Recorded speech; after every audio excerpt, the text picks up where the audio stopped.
Hey everyone, Diavolo here, and today we're back for the second arc of the 7th part of JoJo's bizarre adventure and its prolific Steel Ball Run race. In the previous Chicago Beach arc, we were introduced to 4 specific characters along with Steven that seemed to be the main players in this part of the story, along with all of their preparation before the race started. We also learned that this massive Steel Ball Run race will come to an end on the beaches of New York's Atlantic Ocean. With everyone on the starting lines of the Steel Ball Run race now, it's time we kick things off and dive back into the reconstructed world of JoJo's bizarre adventure. Just before we do go any further though, if you are new around here and want to get more stuff just like this but for a bunch of different series, then make sure you hit that subscribe button and push this video to 10k likes so that I know you're all keen on the next parts. Enough of that for now though, let's get straight into the start of the Steel Ball Run race and the first stage arc.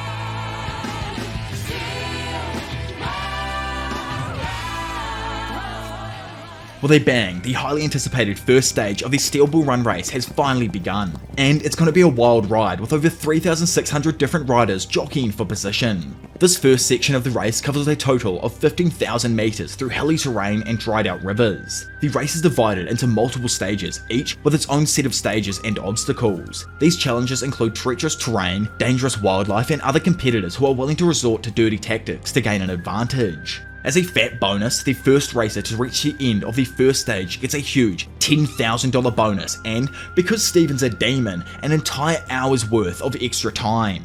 This is mainly to throw in a level of uncertainty, like who knows what could possibly happen in the final hours of the race if a bunch of different people have time that they can deduct.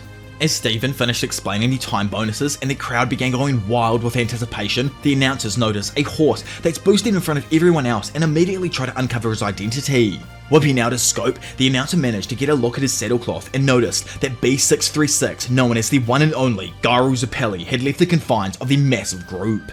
Turning to an adjudicator, Steven asks who this man could be, but it's shown that there's no history of his past recorded at all. Meanwhile, and behind him, our main man Johnny deduces that because Garo has an Australian stock horse, he's relying on his insane stamina to win the first stage of the race. As all of the other horses get agitated by the fact that they can't keep up with Garo, Johnny, noticing that 2 horses nearby were charging for him, implemented some insane rein work and managed to survive a freak horse pileup behind him. With the announcer getting more and more hyped, he states that it looks like a challenger has also broken free from the group and begun chasing down Garo. Of course, it's no one other than the Prince of British Horse Racing, Diego Brando. But wait, that ain't all. Remember our Egyptian fire monk, the previous champion? Well, out of freaking nowhere, it's revealed that Avdol on his camel opened DRS and came steaming up the left to catch Garo.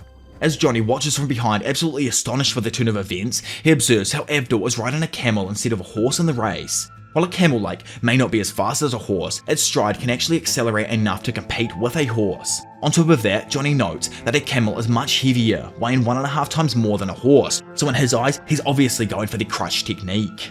Suddenly, Avdol collides with Garo, causing him to slow down and allowing Dio to begin catching the duo. To defend himself, Garo takes out the steel ball and throws it down the path he's about to take. Watching it fly forth, he makes his way into a thick grove of trees, but once again, Avdol smashes into him, pushing Garo up against an evergreen. However, Garo, to the surprise of Johnny, showed his horse riding prowess as he leaned out of the way, saving his leg before it was smashed into the tree. Despite his efforts to take down Garo and be the one to get the bonus, Avdol ends up falling for his tricks as he goes to ram him once more. This time, as he lunged forth, Garo made a quick dive out of the way, forcing his opponent into a cluster of cacti. The announcer screams in wonder, confused as to how he never noticed the cacti in front of them. Was it the grove or something else that blurred his vision? Due to Avdol and his camel collapsing though, he has been eliminated from the race entirely. It's a shame, as Avdol was a professional horseman, or should I say camelman. Like man had won a previous race and had many high expectations for him in this Steel Ball Run race here. Anyways, Johnny, who watched this go down, sees that Garo's steel ball is still spinning on a rock nearby. Looking closer at it, he starts to see a visualization in the smoke of the same cacti Avdol just ran into. Just as randomly, the ball then springs off the ground and returns to its owner. Johnny, utterly baffled, wonders if the steel ball's vibrations helped Garo to look for a certain plant, such as a cacti, that could help with the situation. While Johnny is thinking to himself, the Chad, Garo, is moving forward with the same pace, saying that he will tackle everything head on and get that time bonus. As the racers approach the first checkpoint, the announcer begins to describe the stage and its challenging routes in more detail. 3,000 meters after the starting point, they had a dried up river, followed by a gradual uphill. After a winding uphill, it will be followed by a down through some dude's farmy bushland. From there, it's a straight 2,000 meter dash to the goal, which is a Catholic church. Steven is utterly perplexed trying to gather information on this mysterious Gyro Zapelli. Meanwhile, while Johnny is following Dio, who himself is pursuing Gyro in an attempt to overtake him, he looks closer at them and is struck by the strange movements of Diego's horse, and the fact that he's managing to gradually close the gap on Gyro. He knows Dio is an extraordinary jockey, so it may be a tactic to throw off Gyro and gain an advantage, or is it something else? In front, Gyro looks back to see where Dio was, only to be told by him that he was surprised with Abdul's sudden exit. However, he was only a small fry, so it's to be expected. Looking back again to see how quickly his opponent is closing in, Gyro gets agitated to find that Dio's completely vanished from his point of view. Confused, he looks around stunned with where he possibly could have gone, only to be baffled when Dio suddenly pulls up alongside him, revealing his impressive maneuvering skills. Johnny, having witnessed this all and how agile he was from behind, is left astonished by Dio's use of a specific horse riding technique, one only the very best are privy to. This special ability of his, you could say, is one that utilizes the habits of animals, machines, and other specific things against themselves. When it comes to Gyro's horse, Valkyrie, it weirdly enough has a habit of slowing down slightly and changing its position to the left after every 8th breath that it takes. Knowing what to do, Dio then as Valkyrie hits its 8th breath, sways and boosts forth, grabbing the lead of the race. Behind, Johnny's still speculating if Gyro knows about how horses and other animals have habits. He knows that if he doesn't figure it out, then it'll literally be impossible for him to take back the lead, as Dio could just widen it the same way as he's taken it. However, it's not over till it's over, and Dio, expecting to just cruise ahead, counts down the breaths once more, only to be baffled as Gyro jumps into the sky to avert his horse's bad habits. Watching all of this go down, the commentator screams that Gyro is now beginning to catch back up. Confused with just like everything that's happened, Gyro asks what's up with Dio. Turning around and calling him a country bumpkin, Dio explains that it is the technique of the pros and it wouldn't even matter if he explained it to him. With the duo hitting the bridge now, Valkyrie takes its 8th breath, allowing Dio to push 3 horse lengths in front. Leaning forth and patting old Valk, Gyro notes that he didn't have a clue his steed had any bad habits. To him, it's obvious that there are a bunch of insanely strong individuals here, but in his eyes, that doesn't matter.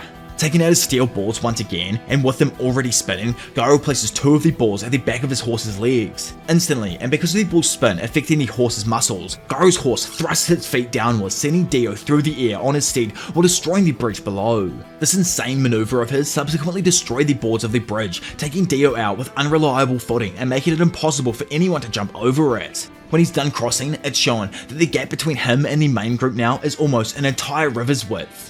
Continuing forth, and while the battle between the top racers continue, there's a special someone who is quite excited for the race, yet he's nowhere to be seen. Of course, this man is no one other than the legend himself, Poco Loco, who ain't even awake, yes. That's right, the guy who promised to buy his grandfather a brand new barn someday after using the money he'd get from winning the race is still fast asleep. Casually, he wakes up noting that the night before was a blur. These damn bugs, there were so many of them he couldn't keep count. Ready for the race now though, he jumps up, zips up his top, and instantly comes to the realization that something's not right here. Looking at the clerk, he asks what the time is. Then, throwing that out of his mind and remembering that it doesn't even matter as for the next 2 months he will succeed in anything he does, Poco Loco makes his way to the starting line. Jumping on his horse and boosting off, LG screams that this is freaking awesome. Due to everyone heading off before him, the ground was ploughed, making it unrealistically easy for him to fly forth. Having started the race, Poco Loco questions why the fortune teller said he's lucky if he slept in on such an important day. On his horse now though, he notes the smoothness of the ground, but again is instantly questioning all of this as a clump of dung hits him directly in his mouth. Thinking again that he isn't the 1 in 50 100 million, Poco Loco's mind is instantly reassured as he found a gold coin within the manure. Considering himself lucky once again, he looks over to see a girl cleaning her chest and a wanted criminal whose bounty's worth $500, again fortifying just how real his luck is. Suddenly, everyone in the group begins screaming that some Indian dude running on foot has led them all astray and now they can't cross this random chasm in front of them. Since Poco Loco is like riding up towards the drop behind everyone else, he observes Sandman freely jump forth before he begins climbing up the steeper side of the cliff. Seeing Sandman doing his best to scale the cliff, Poco Loco gets fired up and flies into the air on his steed, not giving an arse about the consequences, as he knows for a fact that he is going to win this race and return home to live a happier life. His horse, though, barely lands on the edge and slowly begins to lose its footing, when Sandman, seeing this, tells Poco Loco to use his rope to lift his horse up to the top side of the cliff. After listening to Sandman's advice and reaching the top, Sandman and Poco Loco both race ahead together. Seeing him on foot, Poco Loco wonders if he's managed to keep up this pace since everyone started back at the beach. Wanting to win himself though, Poco Loco boosts forth and eventually catches sight of the main group of horses. Pulling up to them like an actual G as well, he funnily enough asks the first person he sees, who just happens to be Johnny, we're the leader in the races, and it's revealed that all the way up in front, Gyro still leads the race. It's explained through, like, I'd say Big Steven back on the train watching this all, that Gyro has just passed the 6,000 meter mark and is roughly 60 to 70 horses in front of everyone else. Johnny believes that Gyro is making a huge mistake by maintaining the same pace throughout the race. By doing this, his horse will eventually tire out and he'll be left behind in the dust. Instead, Johnny thinks the key to success is to conserve your energy and wait for the right moment to strike. According to Johnny, the best time to make your move is when you're just under 2,000 meters away from the finishing line. To him though, this race was never really about winning or prize money, but to find the recognition from Gyro by beating him in this first stage. That way he can find out the mystery behind his steel balls. The plan from now is just to keep the distance relative, then strike in the final 2,000 meters. Randomly though, both him and Poco Loco are baffled as they observe Gyro making a tight turn and heading for some trees. Johnny and Poco Loco, without hesitation, then start chasing Gyro down the second route, while all of the other racers are left thinking about which path to take. When they reach the forest, 8 horses, including Poco Loco and Johnny, make their way forth. With Gyro making his way through the start of the forest now, Johnny looks over and notices that Poco actually closed his eyes. Confused, he looks closer and realizes that it's not due to fear, more that he's exuding so much confidence, allowing him to speed up and become the second person to enter the dangerous forest. Meanwhile, on the train, the onlookers are watching in amazement as 3,600 horses split into 2 decisive groups. One is following Gyro's appellee down the shortcut, while the other group is sticking to the longer, safer route. It's a risky move taking the shortcut, but Gyro seems confident that it will pay off in the end. Inside of the forest though, as all of the competitors push deeper into the darkness, things start to get even more dangerous. Some racers are fighting each other, shooting rifles and accidentally even taking themselves out. It's a brutal game of survival and only the strongest will make it out alive. Johnny, who's relatively safe being the third person into the forest, can't help but wonder if Poco Loco's awareness and fear of the obstacles could transfer to his horse, and that's why he closed his eyes. Pushing that aside though, he realizes that a bit of sweet thinking could actually help him and uses his brain to jump between some of the branches, allowing him to get in front of Poco Loco. Getting caught up on a silly old branch himself, Poco's eye gets slightly scratched, forcing him to open them, and when he does, he gets hit by another branch that launches him right off his horse, seemingly ending his run. Way out in front and boosting it through the trees, Gyro starts tripping, snapping his head around, back and forth. He was sure that he just heard something. Coming up behind him, his heart is quickly put to rest as he sees a riderless horse getting closer. To his complete bewilderment though, he sees that, yeah, ain't no one on top, but Poco Loco is 100% being pulled along by his boot, which is caught up in the stirrup of his saddle. Amidst all of this chaos, Poco Loco can't help but feel like he's the luckiest guy in the race. He's breezing through all of the trees, narrowly avoiding obstacles left and right. Gyro, on the other hand, is starting to get worried here. He knows that he needs to avoid a lot more than just trees if he wants to win this race. So, he takes out both of his trusty steel balls and plans to use this spin to manipulate the fauna in front of him. He throws his balls forth as planned, hitting the stumps blocking his path and causing them to bend to the floor, allowing his safe passage. Closing up on Gyro from behind while getting dragged, Poco Loco watches the balls return back to their owner, then sees the trees spring back to their original position. Keeping with his track of being graced by God himself though, and due to the momentum that the trees were under, it technically meant that they'd reverberate back and forth until they found their original position, and as his horse dragged him through Gyro's path, the rebound from the branches flicked him back up into the sky. Breaking through the other side of the forest, it's expectedly Gyro in first, who successfully took the shortcut and has left the other racers almost 800 meters behind. But he's not out of the woods yet, and coming up behind him, someone else makes it through the forest. Someone else completely random though. Gyro looks back and sees Poco Loco approaching, who himself screams that he really is the luckiest guy in the world.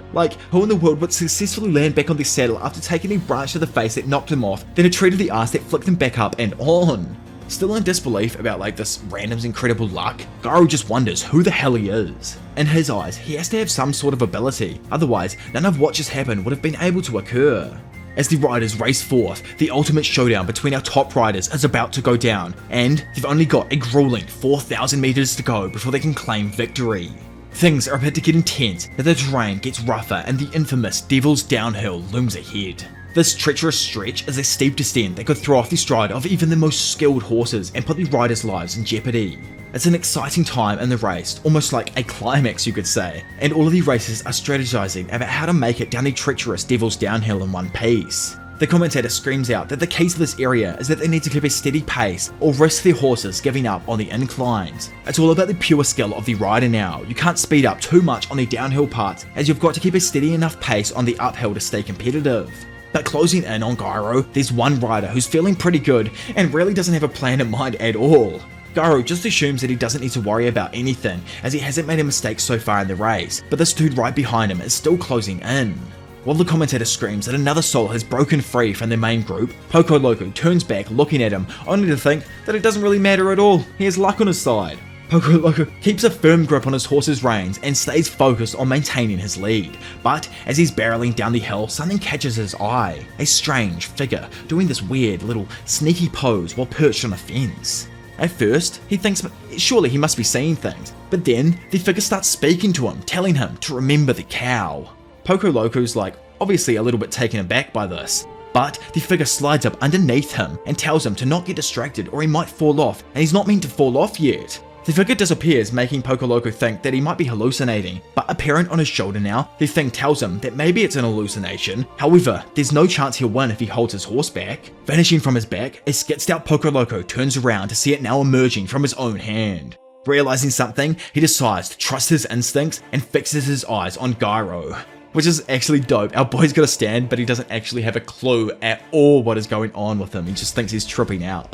As all of the riders rail it down the hill, Poco Loco screams up at Gyro that once he passes him, he will never be able to take the lead back. Not having heard what he said, Gyro tells him that he can't understand people with his ass, to which Poco Loco, like a king, just demands that the freak falls behind, before flooring the nos and bursting into the lead of the race. Seeing this event from the train, the commentator, exuberated with the level of racing he's seen, says that number 777, which, of course this man has the number that correlates to the path of abundance, Poco Loco from Georgia has taken the lead. What's even crazier to them is that Gyro is not even trying to take back the lead, but instead holding off for some bizarre reason.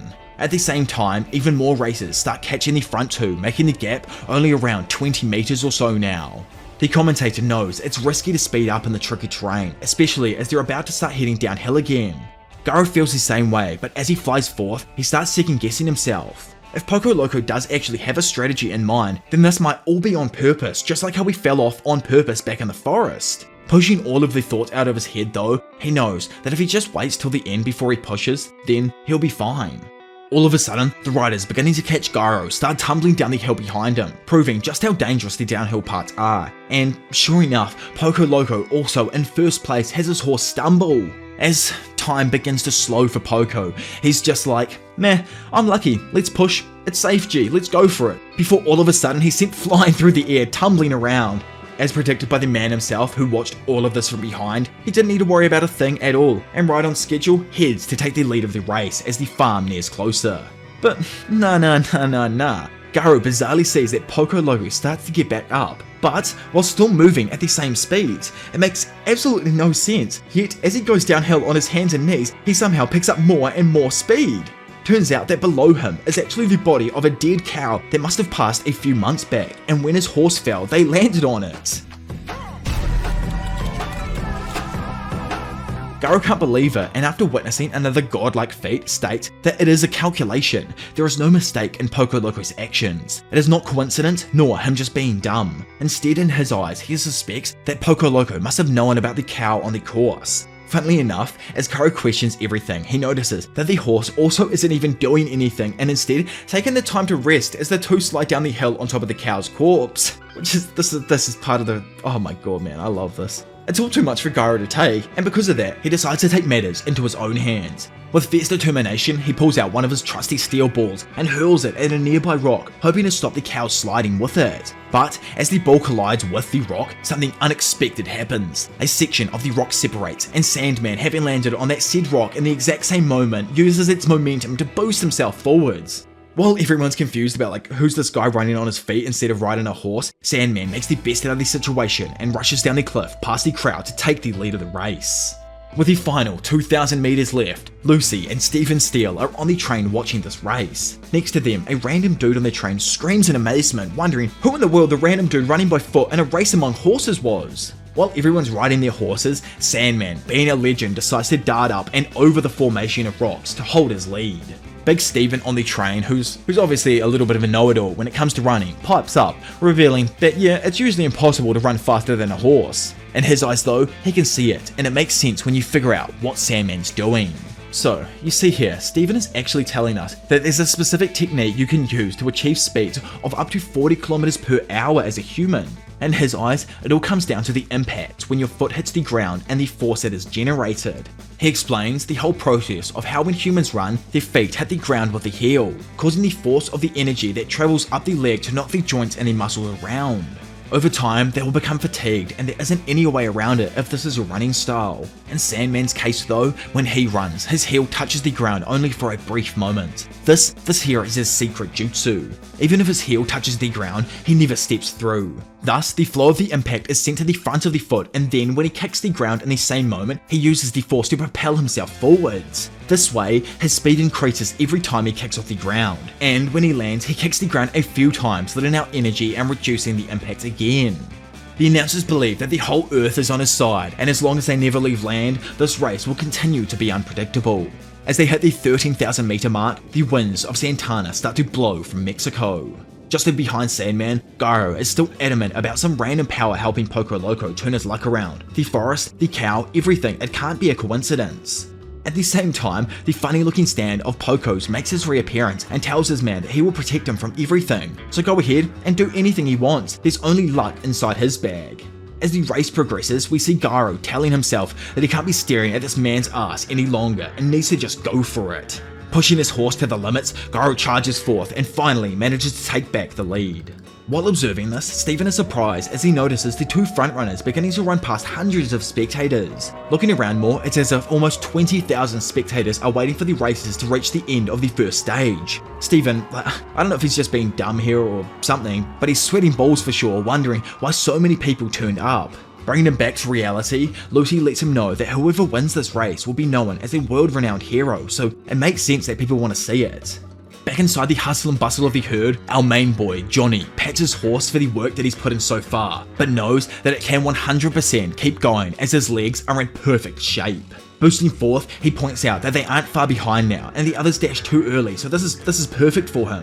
However, and still not out of the race, Diego Brando appears from behind, quickly passing all of the other fodder competition around him. Johnny knows that he's making ground because of another racing technique called the air pressure shield. This technique creates a wind block that helps riders avoid the incoming air pressure by hiding inside the aero track of the person in front. Johnny starts questioning if Dio's about to use his horse as the shield as well, but throws those thoughts aside and boosts forwards either way to try and take the lead. The announcers watching from the train scream that the trailing group is also now arriving and beginning to speed up, while out in front, Poco Loco has just made another bid for the lead. Oh, I love this story, man. JoJo fans and normal weebs, if that's even a possible thing, the first stage of the race will be over in just under 1,000 meters now. These spectators can't contain their excitement as Gyro and Poco Loco battle it out for the top spot. Cutting through the Mexican Santana, the flood of riders drive towards the end of the first stage. Gyro's not the only one facing tough competition though. We've got Diego versus our main boy Johnny as well, just in behind them. Dio tries to use his special technique on Johnny, but dropping down low, our boy flicks up some rocks into the Brit's face, protecting his racing line in the process. Popping out onto Poco Loco's shoulder, his stand tells him to just slide to the left and go around them. Poco knows his horse is at his limits. Still, he was given god levels of luck, so he can do anything he wants, and his stand agrees while advising him to say yo 3 times. Like a madman, he screams out yo yo yo, confusing Gyro and making him turn back to find out what's going on. Out of the blue though, an overpowered Sandman comes down off the cliffs, hits the ground and bursts into the lead of the race. As the racers near their goal, Sandman's gap slowly starts to get reeled in by the following 4 riders. There are only 100 meters left now and everyone is determined to win. Getting a bit closer to the finishing line, Poco Loco listens to his stand and runs on a dead tree to gain a speed boost that sends him into the air. Still, it isn't Poco who takes the lead. Gyro instead takes first place while complimenting Johnny for doing so well in the race so far. You see, you know those moments in anime manga where people suddenly start spilling their success stories? Well boys, Gyro is that type of person. He reveals that he's been on a sailing boat before, And there, he learned that the more headwind a vessel gets on its sails, the faster it goes. Poco Loco, Dio, and Sandman are stunned to see that Garo's using his cape like a sail to gain a speed boost. With only 30 meters to go, Garo starts pulling away from the four of them, cementing his lead and blowing Johnny away with the big brainery he's just witnessed. Finishing the first stage, Garo Zappelli cements his position within the Steel Ball Run race with an amazing time of 18 minutes and 7 seconds. So many things happen in such a short amount of time here. Like, oh my lord, I'm actually in love with this Iraqi. What in the world was I doing not even thinking about reading this earlier? It was probably the fact that there isn't a paperback version in English yet, which we need. Anyways, the end of the first stage sees the birth of a new king. Garo gets $10,000 along with an hour time bonus and 100 points. But the race is still not over. That was just the very beginning of it all. There are still a lot more stages to go. Plus, we've got to go over all of the other positions that people got in this first stage here, and luckily they have a brand new camera to capture the final moments of the race for no confusion. So, the second position goes to the fastest runner, Sandman. Poco Loco secures the third position. However, the judges are confused by the fact that Diego Brando came out of nowhere in the last second and actually might have stolen third place, so they have to consult the footage for a better view. After the race, there's an opening ceremony attended by the racers. There, Poco Loco is seen panicking about his luck possibly running out, and Dio was caught raging over how he didn't get first place. On the other hand, Steven the Boss declares that he, along with his team, will camp here for the night, and will start the second stage tomorrow. One of Steven's men whispers to his ear, saying that he has information about Garo Zappelli's background. The man explains that Garo departed Genova, Italy in May and arrived in this country on the 22nd of the same month. Garo also didn't roll up to America in poverty. No, instead, it said that he entered the country on a ship that was owned by a royal family in Europe. It seems like Garo is royalty or an important person for the government, which got everyone thinking about why he would even participate in the race to begin with. It's not as if like he needs the money. With the next portion of the race starting to take bets, Steven asks his little spy to find out more information related to Garo. A few seconds later, the judge gets the result and the announcer announces that Garo Zappelli originally won first place, but there's a huge twist. Since Garo disrupted Sandman, he's unable to get first place, which is crazy. If you're wondering when Sandman got disrupted by Garo, let's throw things back a moment. So back when Sandman showed up jumping over the cliff, Garo used his steel balls to smash that rock in an attempt to put off Poco Loco. But the judges, who literally don't have a clue about that, assumed that he was trying to harm Sandman, and thus, just like that, Sandman won the first stage of the race. The second place gets secured by Dio, and the third by Poco Loco, with good old Garo here getting put back to 21st in the standings. Well, still luckily he got a point. But who's the guy in fourth place? I swear Johnny was like third right there at the end. It's Mountain Tim, who came out of nowhere and managed to stick his horse's nose in front of Johnny's. And he didn't have anything to do with his first part here, which is crazy. Witnessing these unjust results, Garo gets angry and slams his steel balls down onto the table behind Steven. Steven explains that his position was altered by 20 spots since Garo used their weapon. As a result, Garo walks out of the party saying that the past doesn't matter, but he looks forward to tomorrow and he won't talk to Steven anymore. Unable to end it there though, and because of the ball's vibrations, he ruins the party by causing all of the expensive champagne bottles to erupt and fizz out. Moments later, Garo and Johnny's quest for victory takes a dramatic turn when just after leaving the area in frustration, Garo finds Johnny nearby. Knowing that Johnny is still curious about the steel balls, Garo seizes the opportunity to demonstrate their power by explaining to him their second lesson, muscles.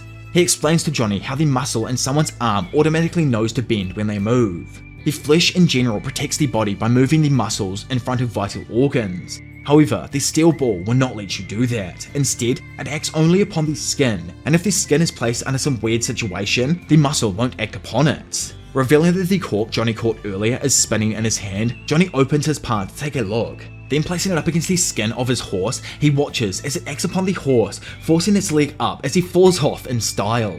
But the thrill doesn't stop there. Turning back and looking at Johnny, he tells him that the next stage is a grueling 1,200 kilometer desert crossing, but he believes they can cross the line in first and second respectively. With their combined skill and ingenuity, these two racers are sure to make a formidable team in the upcoming stages of the race, and this here marks the true beginning of a new JoJo group, which is dope as. I love seeing the new group slowly start to form. Later on in the day, Steven, along with his wife, Lucy, go to a crime scene where 3 competitors were found in a terrifying state. After arriving at the spot, Stephen is horrified to see the remains of the competitors lying on the ground. Instantly, sneaky Stephen sends his wife off as she couldn't possibly witness this grueling scene. After Lucy leaves, he starts to wonder about the identity of the people who are strewn out in front of him. The sheriff reveals that they were all participants in the race, along with how it was reported to him that their horses were running out of the wild somewhere. The three of them were about 2,000th in the race until the 7,000 or 8,000 meter mark, where they randomly vanished after falling off their horses. Stephen is still confused as to how they even ended up how they did. Trying to console him and possibly thinking that maybe it was the animals, the sheriff gives him an example of a vulture doing some crazy stuff in under 3 seconds flat. Other than that, he's almost certain that this scene was murder. The sheriff explains to Stephen that they obviously can't figure out who's done it yet, but the culprit is likely to be hidden somewhere among the racers. That to him just makes the most sense. Still though, it's whack that not a single person out of the 3,000 that, were racing here saw what happened. If it truly is the case that this madman is after the grand prize, then no one could be safe, and anyone could be taken out for the sake of winning it. Well, that brings us there to the end of the Stage 1 arc, and next up, we're going into, I think it's like the Arizona Desert arc, I'm pretty sure. Yeah, the Arizona Desert arc, or something like that, along those lines. And, who is this murderer? What are his motives here? Is he the dude our boys are going to have to race next, or a sneaky man plotting schemes in the shadows that we're going to have to meet way down the line, kind of like Diavolo was, like myself?